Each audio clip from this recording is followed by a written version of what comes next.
Hello, voilà. Bonjour à tous. Donc aujourd'hui, on accueille Kevin Margoni.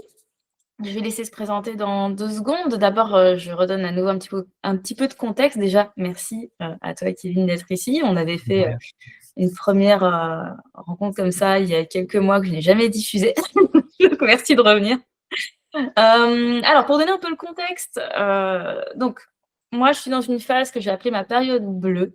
C'est-à-dire que je suis dans une phase où j'ai frôlé le burn-out. Ça a été, super difficile le mois de décembre, vraiment. J'ai fait une allergie au rendez-vous découverte, en même temps, chose que je ne peux plus faire aujourd'hui, et beaucoup de remises en question sur, finalement, est-ce que je suis bien alignée, même si j'aime pas trop le mot alignée, mais est-ce que ça correspond vraiment à ce qui je suis, à ce que j'aime? Hop, j'ai pas coupé le téléphone. Tac. Excusez-moi, voilà. Donc je me suis relancée dans une période où vraiment je vais vers ce que j'aime. Je fais que des choses que j'aime. Ce qui est à la fois très inconfortable parce que j'ai pas du tout les fonds pour faire ça et en même temps, je sens que c'est juste et que c'est ce dont j'ai besoin en ce moment. Et dans cette démarche-là, j'interviewe des gens qui, ont déjà traversé leur période bleue, donc cette période de doute, cette période de besoin de se recentrer et d'être vraiment qui ils sont. J'interviewe des gens qui m'inspirent justement par cette capacité à aller, exprimer et toucher ces parts-là chez eux. Ouais, j'ai interviewé, Laetitia Martos, il y a peu de temps et aujourd'hui c'est Kevin ma première question pour toi, c'est, déjà, est-ce que ça résonne quand je parle de période bleue? Est-ce que tu vois un peu à quelle période de ta vie ça correspond? Et est-ce que tu peux nous raconter comment tu es passée justement d'un truc où tu étais un peu perdue, un peu loin de toi, à justement aller davantage vers toi? Ou, bah, il y en a plein, mais même le côté business, ça me parle, hein. Hem, alors bon, il y a plein de choses puisqu'on parlait aussi d'affinité, je crois la dernière fois dans la dernière interview. C'est pas le sujet de l'interview aujourd'hui ou pas du tout? Non, c'est ce que tu veux, enfin période bleue et puis après on va vers ce que tu veux. D'accord, OK. Mmh. Hem, ouais, ça me parle parce que le truc, c'est que, parfois on peut se pousser soi-même à faire des choses qui ne sont pas cohérentes avec nous, en fait. Mais pas cohérent, quand je dis cohérent, c'est ce qui nous fait vraiment vibrer, hein. Alors, on est habitué depuis, petit, en tout cas moi j'étais habitué depuis petit à, toujours à «il faut faire», «tu dois faire», être le bon élève à l'école. Oh, même si j'étais très mauvais d'ailleurs. Et finalement, même moi, de mon côté, je me suis rendu compte dans mon activité que, bah, il y a quelques années, j'étais en mode: «OK, fais ça pour avoir plus de résultats, Kevin. Fais ça pour avoir plus de clients. Fais ça pour, fais ça pour, fais ça pour». Mmh Et à un mh. moment donné, je me rends compte que je fais beaucoup de choses, mais que pour l'extérieur, en fait. Et c'est là, je me suis dit: «Mais tu veux captiver les gens parce que tu auras tes com», parce qu'à la base, je suis consultant et j'attire les clients par internet. Et je me disais: «Tu veux captiver les gens, tu veux les attirer, mais est-ce que tu te captives toi? Est-ce que tu t'attires toi, en fait, dans ce que tu fais?» Et c'est là que ça m'a permis de davantage me faire plaisir, en fait. OK, et ça a été quoi justement ce moment de bascule? Qu'est-ce qui t'a fait dire, «En fait ça va pas»? Je pense que c'est lié au fait qu'à un moment donné, je me suis dit: «Putain, quoi, je travaille beaucoup, je fais beaucoup d'efforts et ben, je suis pas millionnaire, j'ai pas les résultats, d'un tel, en fait», tu Mmh. vois? Alors c'était toujours lié à la comparaison de l'autre, tu vois? Mais je voyais des personnes avoir des millions, tu vois? Moi, je me voyais faire des putains d'efforts, de malade mental, et je me dis: «Mais en fait, what? En fait, je fais beaucoup d'efforts pour des résultats, je sais pas, qui sont pas complètement cohérents avec, ma vision du travail que j'apporte». Et c'est là, je me suis dit: «Mais, en fait», il y a eu une sorte de ras-le-bol à ce moment-là. À ce moment-là, je me suis dit, il y a un truc de ras-le-bol, de rebelle. Je me suis dit: «Allez, je fais tout va dinguer, tu sais quoi? Allez tous vous faire foutre». Et c'est à ce moment-là, je ne dis pas qu'il faut avoir ce mindset-là, Bien sûr. mais je pense que ce moment-là de: «Allez tous vous faire foutre», ben, ça m'a permis de créer vachement de vide dans ma vie. Quand je dis du vide, ben forcément, quand je fous plus rien, ben, il y a du vide. Mmh. Et faire ce vide, ça m'a permis de me dire, OK, et là, je vais beaucoup trop loin par rapport à la question. Non, c'est super, continue. Mais, mais ce vide-là, en fait, m'a permis de me dire, OK, qu'est-ce que je veux véritablement, quoi. Yes. C'est super intéressant, tu vois? Parce que ça rejoint beaucoup aussi ce que j'ai échangé avec, Laetitia, c'est que souvent on a tous on le sent. On sent on n'est pas au bon endroit et si on s'écoute pas, bah, ça va même jusqu'au corps. Enfin, moi, Laetitia, c'était ça aussi, ça a commencé à prendre dans le corps. Toi, tu as su t'écouter avant d'en arriver là, si je comprends bien? Ouais, ouais, clairement. Ouais. Et ensuite, c'est, bah, ouais, c'est un peu ce vide, quoi, ce: «OK, mais what now?» Enfin, le moment du lâcher prise, tu vois? Le moment où tu lâches tout ce que tu faisais maintenant, tu sais pas du tout ce que tu vas faire, mais voilà, tu sais que c'est plus comment ça marchait avant, que ça, tu en veux plus, en fait. Ouais, c'est ça. Ouais, mais c'est complètement ça, en fait. Après, je pense que c'est lié au fait que, moi, je vais parler beaucoup de moi. Je pense Mmh. qu'il y a certaines personnes qui vont se reconnaître, tu vois?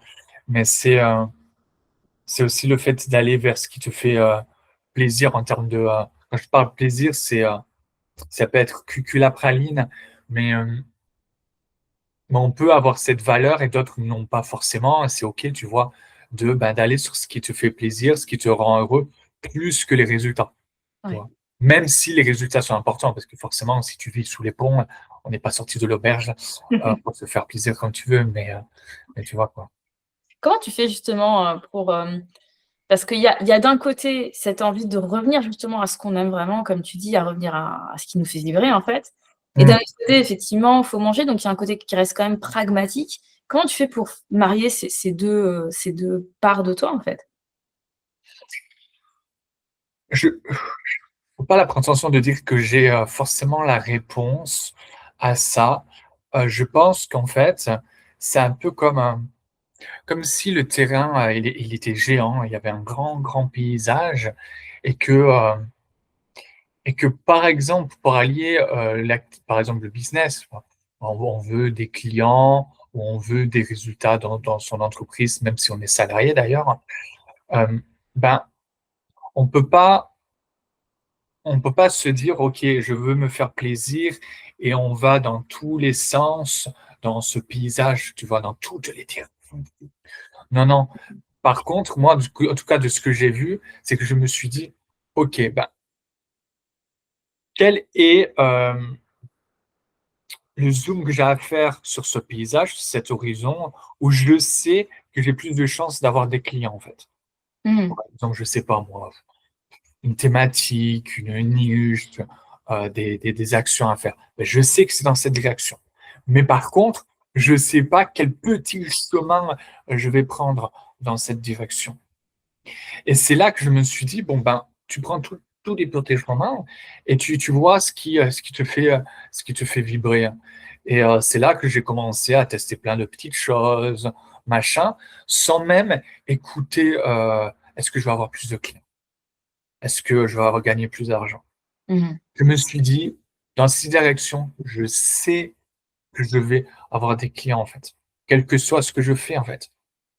C'est là aussi que je me suis rendu compte que, je me suis tellement poussé à avoir une stratégie prédéfinie, alors qu'en réalité, il y a des tas de stratégies. En vrai, tu peux réussir n'importe comment.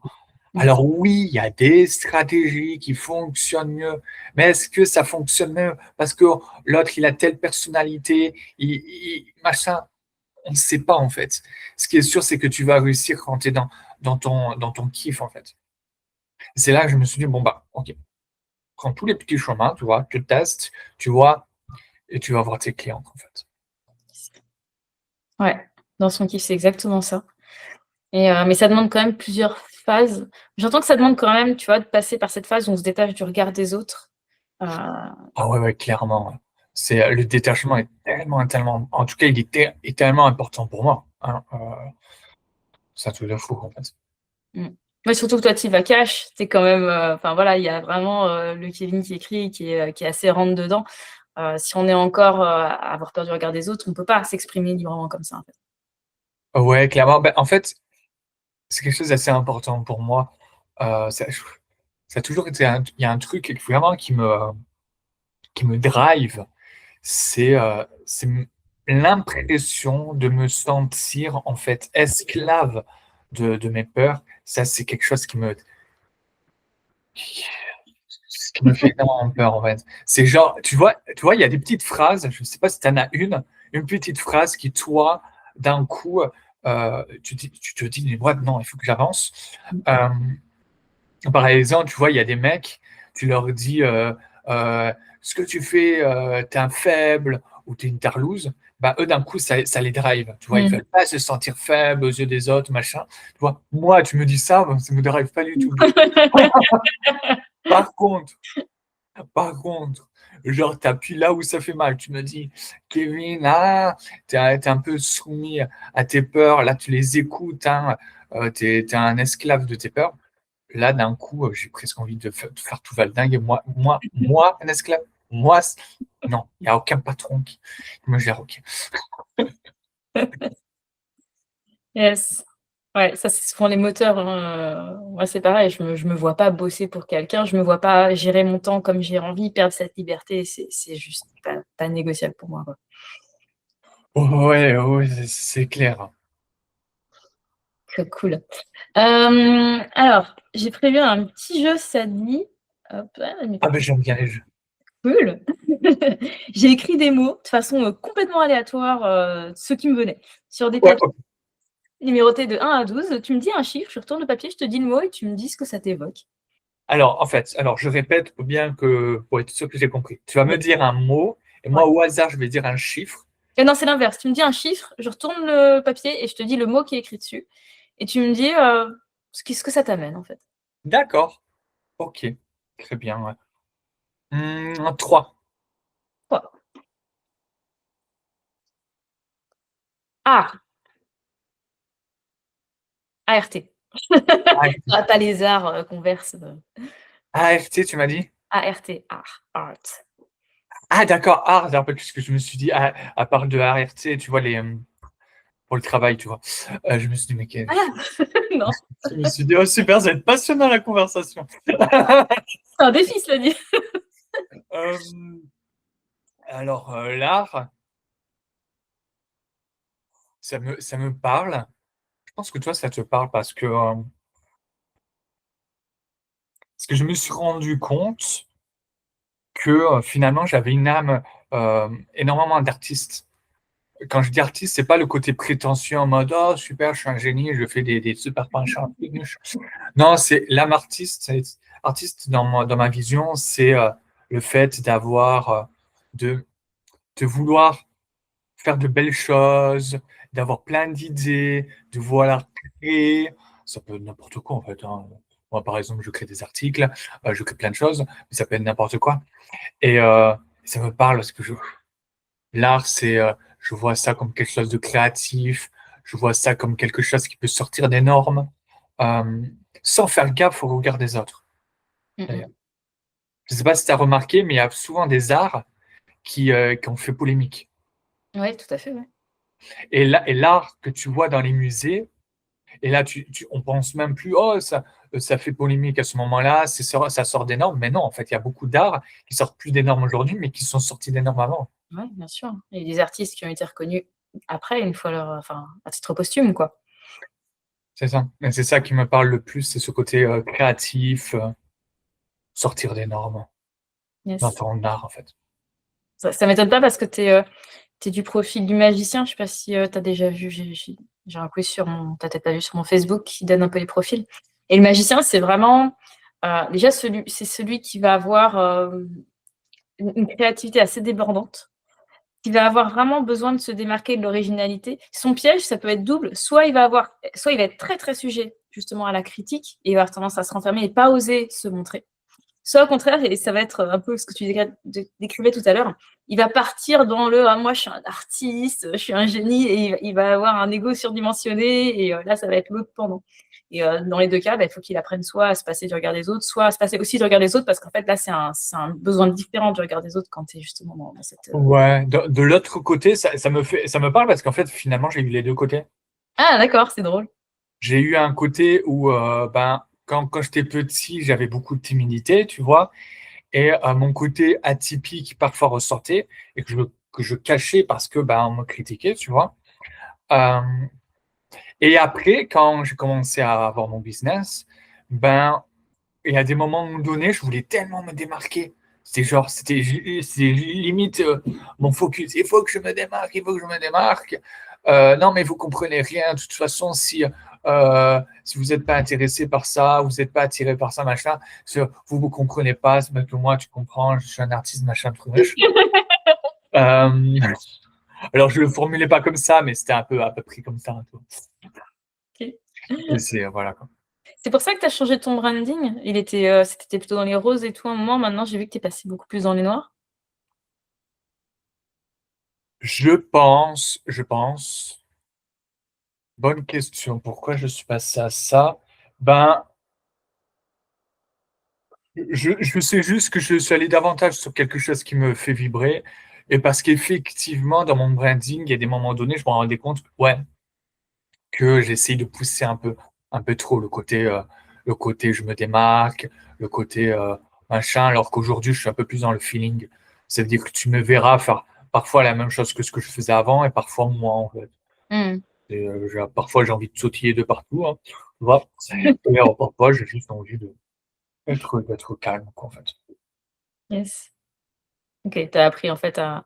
C'est toujours pareil, hein. En fait, sur ce chemin de vie, dans ma vision des choses, on apprend vraiment à faire la paix avec différentes parts et des fois, on a besoin de les pousser à l'extrême, tu vois, comme on trop saler un plat pour savoir un peu, en fait, c'est quoi quand tu sales trop, puis après revenir à quelque chose de plus posé, quoi. Ne pas Ouais, saler et trouver son juste milieu là-dedans. ouais, quand tu vois que c'est trop dégueulasse, là, tu dois dire, oh là, mon Dieu. Donc, c'est ça, ça touche la limite. Ça revient à ce qu'on disait au début. Tu sais, tout à l'heure, je voyais qu'à un moment donné, je faisais beaucoup. Et Mm. en fait, tous ces petits changements se sont créés à ce moment-là. C'est-à-dire que je me suis rendu compte que je faisais beaucoup, mais je faisais beaucoup dans mon branding, je faisais beaucoup pour me démarquer, je faisais beaucoup, beaucoup de choses. Ouais. Donc, Tu c'était beaucoup faisais pour les pour. autres. Attends, excuse-moi, je t'ai coupé, pardon. Non, non, c'est bon, j'avais terminé. Donc, tu faisais pour. Moi, c'est ça que j'ai observé chez moi, en fait, que j'ai compris. C'est que tout ce que je le faisais pour avoir des clients, pour non, non, non, pour non, non, non. Et en fait, dans ce chemin-là, je m'étais vraiment oublié, moi, qu'est-ce qui me fait kiffer, quoi. Et je trouve que le shift, il est vraiment là. Ouais, c'est ça. Toi, tu avais pris ta prise de conscience il y a combien de temps? Ah ben voilà, là, il Ah y a ouais. un mois et demi, là. Ah, il y a un mois et demi, d'accord. J'étais déjà dans des démarches comme ça, mais là, ça a été vraiment enfin, moi, je te dis, j'ai frôlé le burn-out, quoi. Enfin, j'étais vraiment. C'est pour ça que tu es revenu vers moi en mode, ah non, finalement, euh, euh, pour le montage, machin, parce que tu t'es rendu compte que c'est pas quelque chose qui te faisait vibrer, le montage, justement dans ce vide-là, je pense, non? Ouais, c'est possible. Alors, je pense que je me suis beaucoup cherchée longtemps. Il y avait plein de choses qui étaient cohérentes, mais il y avait plein de choses qui n'étaient pas cohérentes, et ça faisait un énorme sac de nœuds. Et le problème, c'est que je connectais pas les bons points, quoi. Il y avait des choses qu'il fallait dégager de là pour pouvoir retrouver vraiment le centre, le nœud. Je sais pas si c'est hyper abstrait ce que je viens de dire. Je sais pas si c'est très clair. Ouais, ouais, non, mais après, il y a juste le centre où on peut vulgariser, tu vois. Mais, euh, mais ouais, c'est compréhensible. En gros, tu voulais juste enlever certaines choses pour retrouver ton plaisir. Tu as fait une discipline qui te demande pas trop d'efforts, en fait. Ouais, c'est ça. Yes. Tu veux piocher un autre mot? Ouais, 9. Allez, 9. Ah, âge. L'âge. Âge. Oh non, non, non. Oh non, non. On va pas mettre ça, putain de merde. Oh, parce que là, on va parler de mes blessures, hein. Oui, mais on en Non, a tous. c'est pas. C'est parce que là, je suis en cheminement, tu vois, un cheminement d'acceptation du vieillissement. Ah, Tu vois, il y a un film, alors, un film assez spécial que j'ai vu il y a peut-être 6 mois. Je sais plus quand il est sorti. Il s'appelle Substance. Tu as entendu parler? non, pas du tout. En fait, alors, est-ce que c'est un film d'horreur? Pas forcément, j'en sais rien si c'est vraiment un film d'horreur parce qu'il fait pas vraiment peur. Mais l'histoire, elle m'a marqué parce que c'est l'histoire d'une femme qui a eu un succès énorme dans sa vie. Je crois qu'elle est présentatrice. Voilà, c'est la présentatrice, l'une des présentatrices les plus connues. Sauf que, elle vieillit et elle devient, entre guillemets, ringarde pour la télévision. Et elle commence à complexer énormément. Sauf qu'à ce moment-là, elle tombe sur un vendeur qui lui propose une substance qui va la faire rajeunir. Et elle prend cette substance. Sauf que, il y a un prix à payer à prendre cette substance. Et ce film m'a énormément marqué parce que il est très rare de voir un film d'horreur avec des messages et des fonds. En général, c'est un peu con-con, hein, le film d'horreur. Et c'est OK, tu vois. Mais là, il m'a vraiment marqué et challengé. Pourquoi? Parce que cette femme, elle va, elle va se dédoubler. Ça veut dire qu'en fait, il y a une femme jeune qui va apparaître et une femme vieille qui va apparaître. Et en fait, tout au long du film, c'est très métaphorique. On ne te le dit jamais, mais il y a une sorte de combat qui va se créer avec la vieille et la jeune, qui représente énormément un combat intérieur, en fait. Mmh. Et finalement, par exemple, tu la vois se battre, etc. Il y a plein de gens dans la salle, je pense, qui ne se sont pas rendus compte que le combat, c'était pas un combat classique. Ça signifiait tout simplement une haine contre soi-même. Et je me suis sorti de la salle en mode, mais en fait, c'est moi, en fait. Mmh. C'est super intéressant. Moi, c'est genre le fait, le mec qui veut pas trop vivre, qui a peur d'avoir des rides, machin, qui veut toujours plaire, séduire, machin, et qui finalement, au fond, a ce côté haineux, parce que il déteste, entre guillemets, il s'en rend pas compte, mais cette part de lui qui est, entre guillemets, vieille, tu vois. Alors, je dis pas que je suis vieux, tu vois, mais je connecte, tu sais, au truc métaphorique du film. C'est cette part qui est vieille, qui est, voilà, l'autre part qui est jeune, et ils se combattent entre eux, machin, et, euh, et voilà, c'est ça me fait penser à ça quand je pense à âge. Génial, j'adore. Tu vois, c'est vraiment ce que je te disais avec le sel tout à l'heure, c'est ce qu'on appelle le parcours du héros. C'est Jung qui avait vraiment déterminé tout ça. C'est tout ce parcours d'acceptation en fait qu'on fait, mais sur plein de sujets différents. Donc là, en l'occurrence, c'est l'âge. Et tu vois, c'est intéressant parce que même dans l'âge, parce que moi, j'en ai des coachés qui sont venus me voir en me disant oui, je vieillis et tout, et qui ont cette peur, cette grande peur de vieillir. Et quand tu commences à creuser, en fait, tu te rends compte que souvent, c'est pas vraiment vieillir, c'est d'autres problématiques derrière. Toi, tu as commencé à le soulever, tu vois, tu as dit, ouais, avoir des rides, donc moins plaire. Donc, tu vois, c'est probablement plus au niveau de j'ai peur de ne plus plaire que j'ai peur de vieillir. Moi, j'en avais un autre, c'était j'ai peur, en fait, de ne plus avoir les capacités de faire tout ce que je fais. C'est un mec super sportif. Et finalement, sa grande peur, c'était de se retrouver sur un lit d'hôpital et de plus pouvoir bouger, d'être dépendant des autres. Et en fait, derrière l'âge, c'est vraiment très propre à chacun, finalement, ce qui se joue. Ouais, c'est clair. C'est clair. Moi, il y a alors la peur du sportif, elle peut être là, mais légèrement. C'est pas ça qui me fait le plus peur, mais c'est vrai que je me retrouve chez le sportif un petit peu vaguement parce que c'est vrai que moi, je suis très sportif. Tu vois, alors il y a toujours cette notion de euh, ben, faire en sorte d'avoir de l'énergie malgré l'âge. Euh, je parle comme si j'étais vieux, mais on se projette vachement. Tu vois, genre l'EHPAD, on peut plus bouger. Qu'est-ce que je vais faire? Je vais rester un légume. Surtout que moi, je travaille en EHPAD. Comment te dire, les personnes qui n'arrivent plus à bouger ou qui bougent comme des zombies, hein, tu vois. C'est pas une critique, tu vois, mais c'est juste factuel. C'est que voilà, il y en a certains qui arrivent même plus à bouger quasiment. T'as travaillé en EHPAD, c'est ça que tu dis? Ouais, ouais, ouais, il y a des années, des années. Alors, je travaille en accueil. D'accord. OK. Et après, à côté, mais par contre, ça, c'est ce qui m'a le plus touché, c'est cette notion de séduction, en fait. Ouais. De pas plaire aux autres, de séduire par rapport à leur regard, en fait. Mmh mh. Ouais, c'est super intéressant, ouais. Et c'est vrai qu'il y a un vrai parcours là-dessus. C'est pareil, moi, je reçois pas mal de femmes qui se sentent pas jolies et on est encore sur la même dimension, quoi, plaire et du coup, c'est au-delà de plaire, c'est la valeur que je sens avoir pour les autres à travers mon physique et l'impression que si je plais plus avec mon physique, en fait, c'est quoi? Qu'est-ce que j'ai d'autre, quoi? Je dis pas que Ouais, c'est ça chez toi, hein, mais c'est ce que j'ai, rencontré chez les clientes qui sont venues me voir, quoi. ouais, c'est clair. En plus, tu vois, et c'est- souvent, moi, je m'en rendais pas compte d'ailleurs à un moment donné de mes peurs, etc. Il y a des moments donnés, j'étais complexé. énormément de mon physique sans me rendre compte que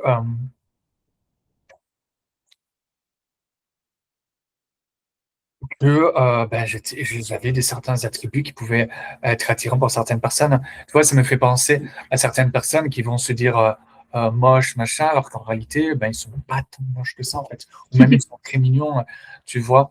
Euh, Bref, c'est un sujet assez large. Je pourrais faire une conférence, parce que là, j'allais rentrer dans le détail des codes sociétaux, parce qu'il y a des codes. Vas-y. Parce que moi, j'arrive à faire le distinguo, là, on rentre dans un autre sujet, mais j'arrive à faire le distinguo quand je regarde une personne, par exemple, entre ce qui me plaît et les codes de la société. C'est intéressant. Par exemple, je regarde un mec, je sais qu'il va pas me plaire, mais je sais qu'il va plaire à d'autres personnes. Non pas parce que c'est une loi universelle, parce que oui, c'est une loi universelle, tu plais toujours à quelqu'un d'autre, mais parce que il y a des codes en fait. Il y a par exemple, je sais que j'avais dit ça à un mec d'ailleurs, un ami enfin au petit ami d'un de mes potes, je lui avais dit à un moment donné qu'il me plaisait pas en fait physiquement, mais qu'il avait des codes qui pouvait plaire à la société. C'est-à-dire qu'il avait une mâchoire carrée, il avait des traits très virils, machin, il avait le visage bien structuré. Et ça, c'est des trucs que, par exemple, beaucoup de filles recherchent chez un homme sans même qu'elles se rendent compte qu'en fait, tu vois. Donc tu reconnais une certaine beauté, mais c'est pas forcément quelque chose qui va t'attirer, une personne qui va t'attirer, c'est ça en fait. Si je Ouais, m'éveille. c'est ça. Et, on peut avoir de la difficulté d'ailleurs à faire ce distinguo, même au-delà de la beauté, dans la vie de tous les jours. Genre, ça me plaît pas, mais ça peut plaire à d'autres personnes, en fait. Et des fois, on a une tendance à mélanger les deux, quoi. On fait des absolus, ouais, pour plein de choses, hein. Ouais, c'est ça, c'est ça. Ouais, ouais, Après, ouais. c'est pas une critique, hein, c'est normal, hein, c'est... Ouais, ah bah, bien sûr, on en est tous ça, hein. Mais c'est super intéressant justement de comprendre quand est-ce qu'on fait des absolus, parce que c'est vrai sur plein de choses, tu vois. Par exemple, je regardais, alors ça va être un peu polémique, mais je sais pas si tu as suivi un petit peu tous les débats Stranger Things et tout ça. Ah oui, de la série? Ouais, Oh là, ouais. pardon. J'ai même fait Un post dessus? pas un post dessus, mais quasiment. C'est d'ailleurs, j'ai fait un post parce que j'avais vu une vidéo qui me plaisait pas dans son opinion, et je me suis dit, ok, tu sais quoi, on va pas les attaquer, on va mettre un peu de nuance dans ce sujet, parce que il y a des personnes vraiment qui sont très très binaires, par exemple sur le sujet du. Là, c'est la mode vraiment de bâcher le fait qu'on puisse mettre des noirs, des personnes de couleur noire, ou des Mexicains ou des homos dans une série, en fait. Ouais, Alors, ça arrive beaucoup ça en ça, ce moment. c'est... Voilà, alors j'ai fait un post il y a, hier qui est sorti, que beaucoup ne vont pas lire parce que c'est un gros pavé, Ok. avec des études scientifiques sur la nécessité de voir des personnes différentes à la télé. On va mettre un peu plus de nuances sur. Bah, donc, Mais, ils le font bien, je trouve. Il y a même, enfin, même ils mettent des personnages transgenres et tout. Je trouve qu'ils sont quand même, ils sont bien en avance par rapport à d'autres plateformes, tu vois, sur tous ces sujets-là. Mais c'est intéressant parce que tu vois, encore une fois, on est sur ce truc d'absolu. On voit quelque chose et on en fait une espèce de règle. Et moi, alors pour le coup, c'est marrant parce que tu sais, le personnage qui fait Lucas, je sais pas si tu vois, justement, c'est Black dans la série, dans tous les gamins. alors, moi et les noms, Sartado, Lucas, dis-moi juste ce qu'il fait, je vais m'en souvenir. C'est quoi sa particularité? Un petit garçon, c'est Black, c'est celui qui est chiant. Depuis le Ah, début, il a de la couleur noire, c'est ça? ouais, c'est ça, ouais. Ah oui, je vois très bien, ouais. Voilà. Et donc, il a mis un post pour dire que, en fait, il était très peiné parce que qu'il subissait du racisme, que finalement, depuis tout petit, il a bien vu que les gens allaient plus faire la queue pour le voir lui, que voilà, il y a tout un ensemble de choses autour de ça, et du coup, qu'il en a souffert. Et j'entends qu'il en a souffert, et je suis pas en train de remettre ça en cause, et je suis pas en train de dire que le racisme n'existe pas et qu'il n'y a pas eu des comportements racistes. C'est évident qu'il y en a eu. Mais tu vois, moi, ce que j'aimerais savoir, c'est quand même, quand tu regardes la série, Lucas, c'est pas un personnage attachant. C'est un personnage qui fait que critiquer, c'est un personnage qui rentre dans les personnages qu'on aime bien. Toute une partie de la série, vraiment, il n'est pas aimé. Donc, il y a quelque chose de logique, en fait, derrière, que le personnage n'ait pas forcément été autant aimé que les autres. Mais c'est pas forcément lié à la couleur de sa peau. Et je trouve qu'on fait des absolus, et c'est pour ça que j'illustre un petit peu ce que je disais tout à l'heure. C'est important de comprendre que c'est pas forcément par rapport à ça et d'aller chercher à creuser et comprendre ce qui se joue derrière. Peut-être que c'est par rapport à ça, je suis pas en train de dire non plus que c'est pas le cas, hein. Mais, moi je sais que, l'acteur, je vais peut-être moins cherché par rapport à lui et son histoire, pas parce qu'il est noir, mais parce que, son personnage, il est détestable, en fait. Et que ça m'intéressait pas d'aller le voir. Peut-être qu'il s'en rendait pas compte, hein, Ouais, que son personnage était fait pour pas être le plus apprécié. Parce que c'est vrai que moi, euh, moi je le déteste pas forcément. C'est pas le personnage que je déteste le plus dans la série. Moi, par contre, le mec avec cheveux bouclés là, euh, qui était un peu méchant à un moment donné d'ailleurs, qui était le frère de, je crois qu'elle est rousse, Lily. la petite gamine. Voilà, là par contre, lui, je ne l'ai pas forcément.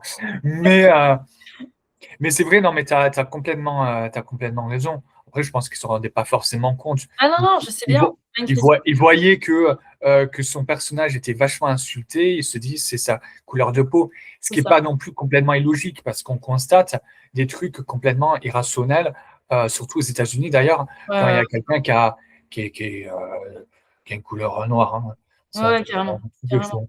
Ouais, Et non, il y a encore beaucoup de racisme, ah contrairement à ce oui, qu'on pourrait penser. surtout sur les sujets de ah oui, alors maintenant, comme je disais tout à l'heure, ça revient à l'histoire que je disais tout à l'heure, ah oui, mais on met des noirs maintenant juste pour les mettre, machin, juste pour un quota, machin. Alors t'as aussi cette haine qui vient par-dessus, machin, tout, je crois, en fait. Mmh, mmh mh. Yes. Mais donc voilà, donc le propos, c'est vraiment, on a tendance à foncer par rapport à nos blessures et je veux bien croire qu'il ait subi du racisme et que du coup, il y a quelque chose de douloureux chez lui par rapport à l'exclusion et que ça a réveillé des blessures. Mais toujours de prendre du recul et d'essayer de se poser la question, bon, en fait, comment je le sais que c'est par rapport à ça? Je vois quand on C'est vit ça. sur quelque chose, comment je sais que c'est vraiment ça la raison? Quelqu'un ne me parle plus, comment je sais que c'est par rapport à moi? Et la personne, il peut lui arriver plein de choses, elle peut traverser une passe difficile, il peut y avoir plein, plein de choses. Donc toujours avoir ce recul de se poser la question avant de sauter sur des conclusions, de se demander: «OK, qu'est-ce». Ça, c'est pour tout, hein. Ouais, C'est d'ailleurs pour ça que j'ai fait un article euh, sur l'homosexualité lié aux gens qui disent oui, il y a un quota, il faut pas mettre de noir, machin, truc, pour la télé, machin. Euh, Parce que, en fait, on a souvent des opinions qui sont biaisées. Et moi, ça m'arrive aussi, hein, tu vois, d'avoir des opinions complètement biaisées où je vais me faire un avis juste pour un argument émotionnel, en fait. mmh, Euh, D'ailleurs, on le voit énormément chez les journalistes aujourd'hui, parce qu'aujourd'hui, les journalistes, on leur demande plus trop de rigueur. Ça doit se coûter certainement trop cher. C'est pas ironique, hein, ça doit coûter cher mmh. de leur demander beaucoup de rigueur, du temps, machin. Et résultat, même les journalistes, les gens dans la vie de tous les jours, ils vont être affublés d'opinions, mais qui sont pas basées sur quelque chose qui est non biaisé, mais basées juste sur quelque chose d'émotionnel, tu vois. Ouais, c'est ça et c'est vraiment quelque chose auquel il faut faire attention parce qu'on ne dit pas assez souvent qu'il y a vraiment du recul à prendre par rapport à ça et souvent on pense que parce que c'est émotionnel, ça défend quelque chose qui est juste, alors qu'il y a quand même un signal d'alarme à se poser dès qu'on sent quelque chose est très émotionnel, de se poser la question: «Alors est-ce que je suis vraiment, bien claire là dans mon jugement, dans ce que je Ben, vois?» en fait je pense, alors donne-moi ton avis, mais même moi, quand par exemple je vais avoir l'impression d'être juste, je vais avoir l'impression d'être juste parce que en fait, il y a une blessure qui s'active, par exemple, l'injustice. On va dire l'injustice. Voilà, eux, ils m'insultent, c'est injuste, mais c'est parce que je dois être noir, il y a, ça aussi, c'est injuste, il y a tout qui se mélange, Ouais, sauf que ben, l'injustice, c'est émotionnel, ça veut rien dire en fait. ça veut rien dire. Oui. Le respect, la justice, c'est des termes qui ne veulent rien dire, en fait. Tu demandes à 15 personnes: «C'est quoi le respect pour toi?» Elles vont toutes te donner vraiment, mais des définitions très, très, très différentes et je le vois tous les jours en coaching, hein. D'une personne à l'autre, on n'a pas les mêmes définitions. Donc, ouais, bien revenir aussi à ce qu'on veut dire, à chercher à comprendre ce que le message de la personne à travers ses mots, parce qu'on est tous très abstraits et si on veut vraiment arriver à se comprendre, c'est revenir à, «OK, donc mais pa c'est quoi ta définition de ça? Quand tu me dis ça?» Ça Mais facilite la compréhension. ça, c'est dur, hein, moi, je trouve, hein, du sens où je pourrais avoir la prétention de dire que c'est facile pour moi parce que j'ai fait du travail sur moi, machin, euh, mais, par, mais je me rends compte au fil du temps que, ben, comme c'est un automatisme du cerveau, il est fait pour économiser, je crois que on restera toujours binaire où soit binaire, on fera toujours des conclusions biaisées parce que sinon on fait une hémorragie interne.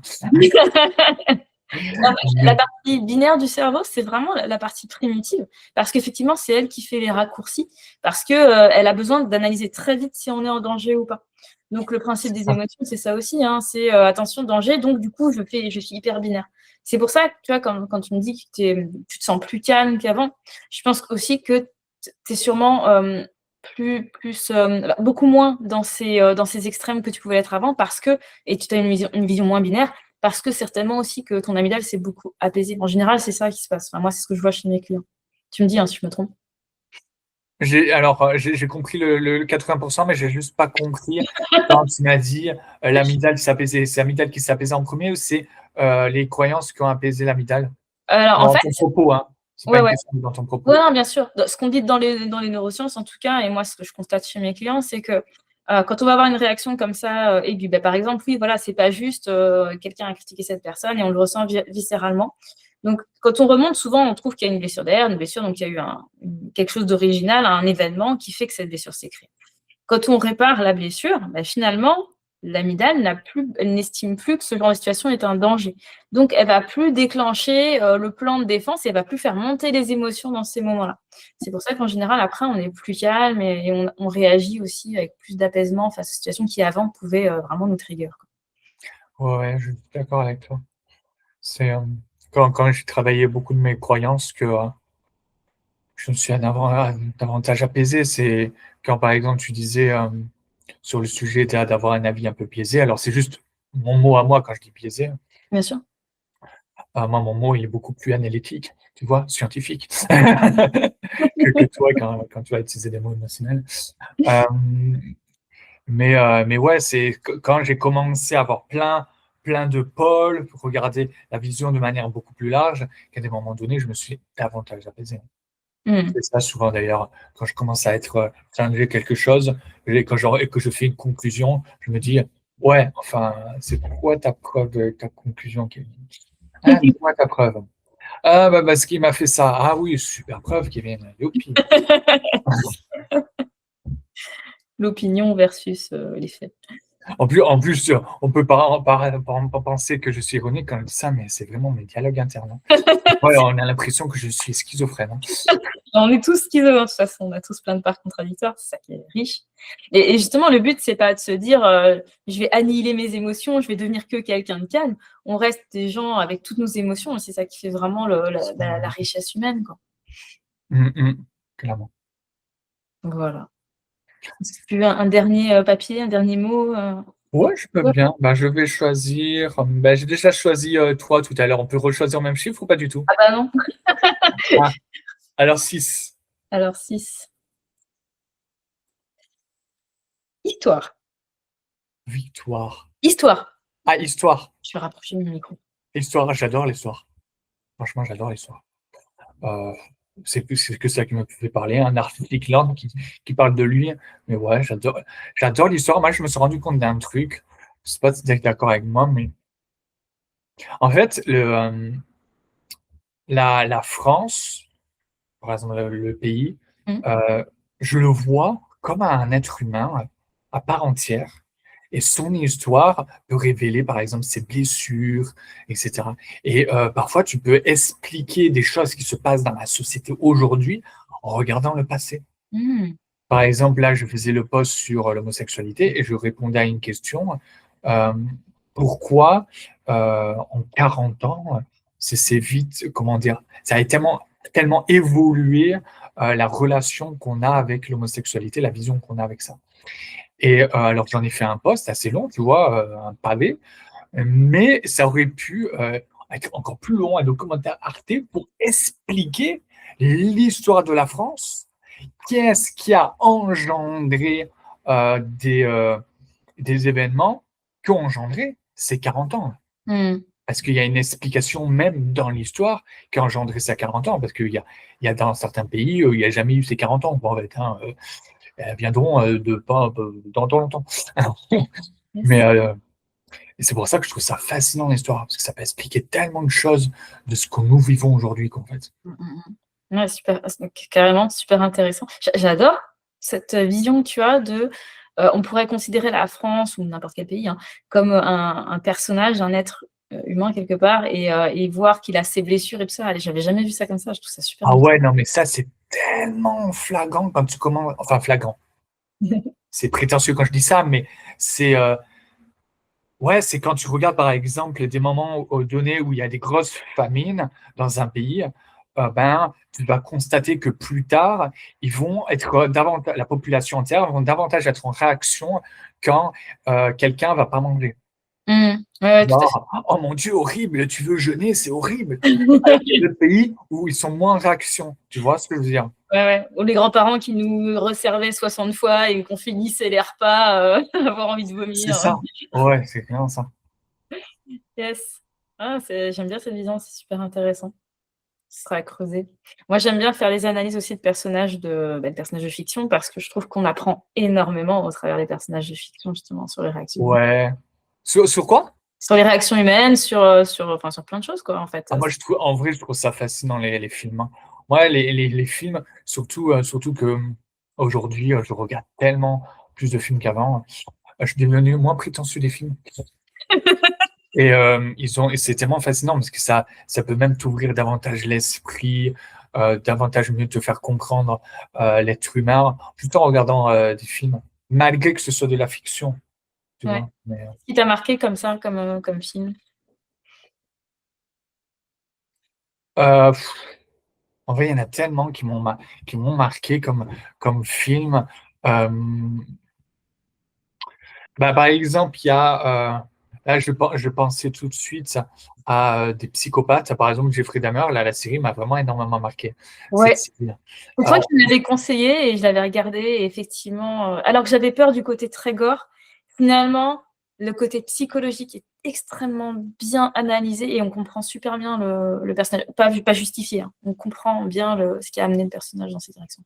ouais, c'est ça.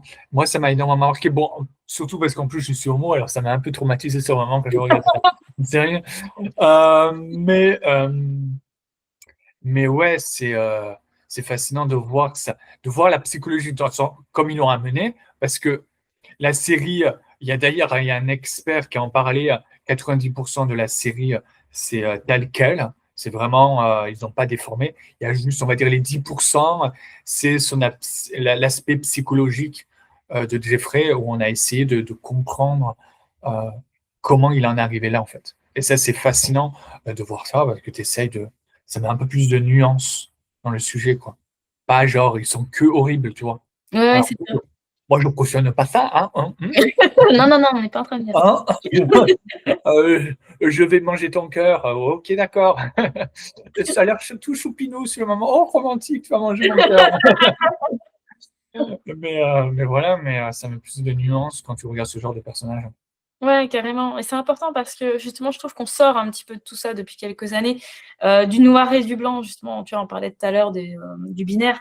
On avait tendance à se dire: «Ah oui, mais quelqu'un, il est gentil ou il est méchant» et à mettre des cases. En fait, l'être humain, c'est pas ça, et je trouve que de plus en plus, on nous montre ça, on décortique les méchants, on montre aussi qu'il y a d'autres parts en eux, et Ouais, que je trouve que là, en vrai, alors, c'est juste une opinion et mon analyse, hein, je ne dis pas que c'est la vérité absolue, parce que beaucoup ne seront pas d'accord avec ça, mais je trouve qu'effectivement, dans la société, on a, on met beaucoup plus de nuances qu'avant. Alors, je ne dis pas que c'est parfait, mais il y a beaucoup plus d'empathie envers les autres, le prendre soin des humains, que ce soit des minorités, etc. Et ça, c'est vachement lié, je trouve, en tout cas, à cette notion de mettre des nuances. mmh.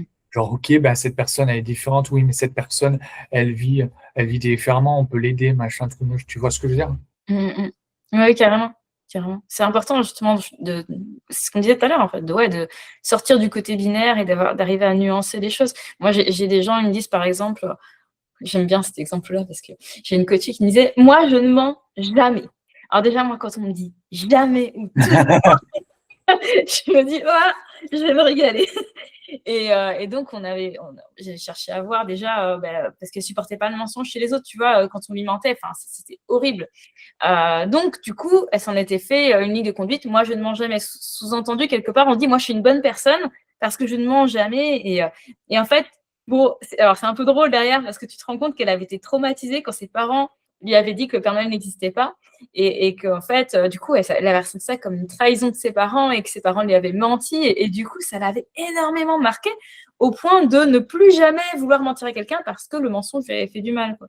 Donc, on est venu rechanger cette histoire-là et apaiser tout ça. Et bon, elle s'est rendue compte qu'en fait, finalement, elle mentait plein de fois dans sa vie, mais juste qu'elle se le masquait, quoi. C'est ça qui est drôle. Donc, on est nuancé, qu'on le veuille ou non, en fait. C'est ça. Ouais, je me, je me vois vachement dans cette fille. Il y a un moment donné, je me disais, il y a quelques mois, je me disais, tu vois, un mec, par exemple, me trompe, je peux l'accepter. Par contre, qui me dise dans le blanc des yeux, non, je t'ai pas trompé, alors que j'en ai la preuve. Non, je t'ai pas trompé. J'essaie de lâcher prise. Ok. Il me redit, t'es sûr? Non.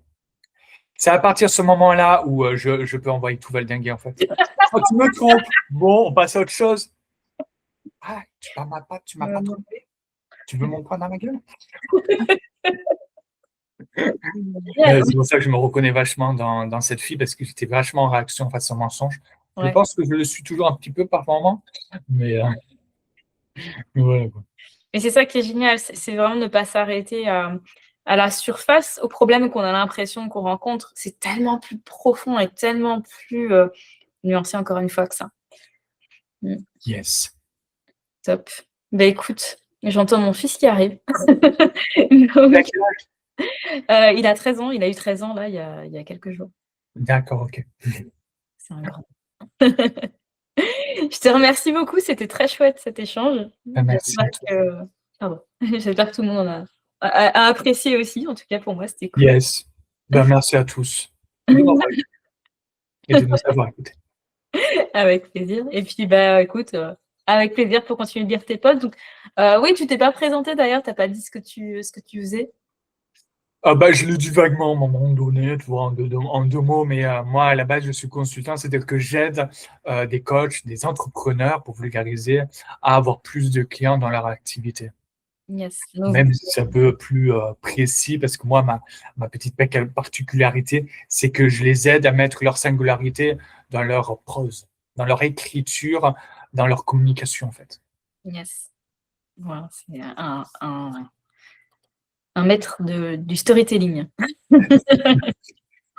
Donc, bah, voilà, n'hésitez pas à aller voir les posts de Kevin pour. Ouais, par exemple sur Facebook, c'est possible. Parfois, je poste sur Instagram, mais surtout sur Facebook. Yes. Merci à toi. Et puis, bah, écoute, à bientôt. Mais de rien, à bientôt. Salut.